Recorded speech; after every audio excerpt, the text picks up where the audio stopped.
कार्यक्रमाचे अध्यक्ष आदरणीय दादा, पतसंस्थेचे अध्यक्ष बसले सर, प्रथमपणे महापुरुषांच्या प्रतिमांना अभिवादन करतो आणि या स्पर्धेचा माझा विषय आहे इतिहासातील प्रेरणांचे झरे. योगायोग आहे किंवा आपण नशीबवान आहोत की एका प्रेरणास्थळावरून इतिहासातील प्रेरणांची झरे ही मांडणी करण्याची संधी आपल्याला मिळते. म्हणून योगेश्वरी शिक्षण संस्थेचं मी आभार मानतो की या ठिकाणी मराठवाड्याला प्रेरणा कायमस्वरूपी मिळावी म्हणून या ठिकाणी पूज्य स्वामी रामानंद तीर्थ आणि हैदराबाद मुक्ती संग्राम लढ्याचा प्रेरणास्थळ या ठिकाणी उभा केलंय आणि म्हणून आपल्याला ती संधी मिळते. म्हणून आपण सर्वजण नशीबवान आहोत.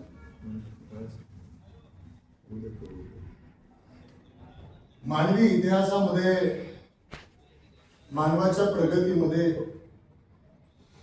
ज्या नागरिकांनी, ज्या समूहांनी किंवा ज्या देशांनी आपला पाठीमागचा इतिहास वाचला नाही ते नामशेष होण्याच्या मार्गावर आहे.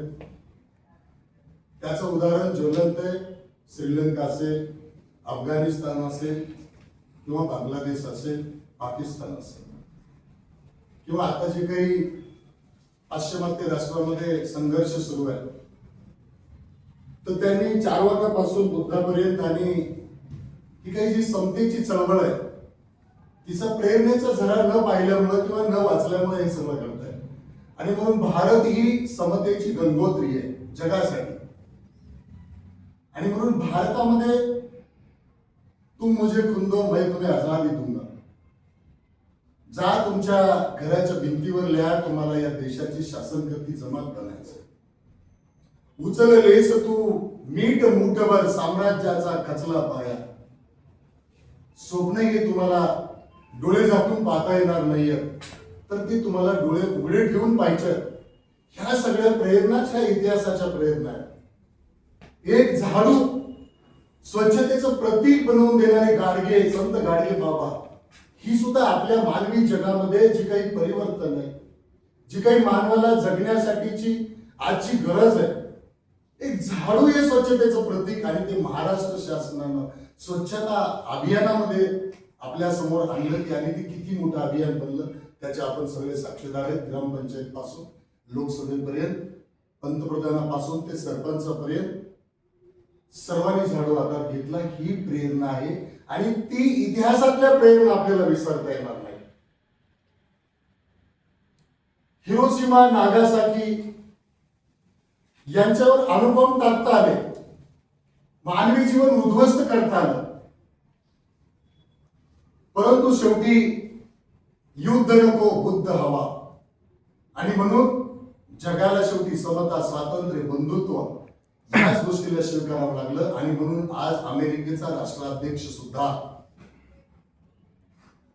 एकीकडे युद्धासाठी साहित्य तयार करतो आणि बाजारात पैसे कमावतो, विकतो त्याच्या देशासाठी, परंतु खोटं का होईना परंतु देशाचा समेट घडवण्यामध्ये, जसं की भारत पाकिस्तानमध्ये मी मैत्री घडवली, पाश्चिमात्य राष्ट्रात मी मैत्री घडवली आणि एकीकडं दुसरीकडे तो स्वतःचं साहित्य विकतो, व्यापारी पद्धतीनं पुढे जातो. आणि म्हणून ही जी काही आहे ती आधुनिक भारतासाठी, आधुनिक जगासाठी आपल्याला शेवटी गौतम बुद्धांकडे जावं लागतं. एक अंगुलीमाल माणसांच्या बोटाचे, म्हणजे एक माणूस मारला की तो बोटाचं कांडा तोडायचा, त्याची माळ करायचा आणि गळ्यात घालून फिरायचा. शेवटी गौतम बुद्धाचाच नंबर आला त्या रस्त्यावर आणि गौतम बुद्धांना लोक सांगायला लागले, बाबा तुम्ही जाऊ नका, त्या ठिकाणी डाकू आहे, तो माणसांना मारतोय,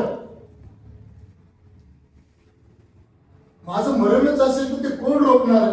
आणि म्हणून बुद्धांनी धाडस केला आणि त्या मार्गावर जाण्याचा प्रयत्न केला आणि अंगुलीमाल पळतच आला, कारण त्यालाही तीच करायचं होतं जे मागं तो करत आला होता, त्याचं नाव त्याच्यामुळेच पडलेलं होतं.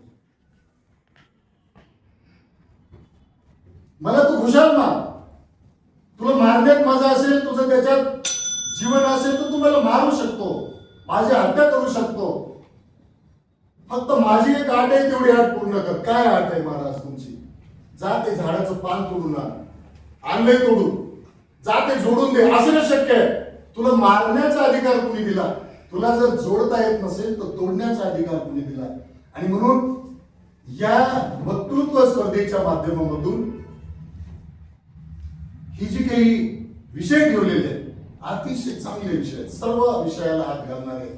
आणि म्हणून इतिहासाची प्रेरणा घेऊन मानवाची समृद्धी फक्त भूतकाळाची म्हणजे भूतकाळातल्या घटनांचा अभ्यास म्हणजे इतिहास नाही, तर भूतकाळातला जे जे काही घटना असेल ती वर्तमान काळाशी सुकर मार्ग करणारी, ती एक मार्ग करणारी मार्गदर्शक पथ असू शकतो, तो मार्ग असू शकतो. आणि म्हणून इतिहासातल्या ज्या काही प्रेरणा आहेत, जे महापुरुष आहेत, यांना आपल्याला वगळून आपल्याला जगताच येणार नाही, मानवाला शांती आणि सुख लाभणार नाही. आणि म्हणून समता, स्वातंत्र्य, बंधुत्वाची जी काही प्रेरणा दिलेली आहे गौतम बुद्धांनी, ती सगळ्या जगाने स्वीकारली. आणि म्हणून हाच मार्ग आपल्यासाठी प्रेरणा स्रोत असू शकतो. अशा पद्धतीची मी ती मांडणी करतो आणि थांबतो. धन्यवाद. जय हिंद, जय महाराष्ट्र.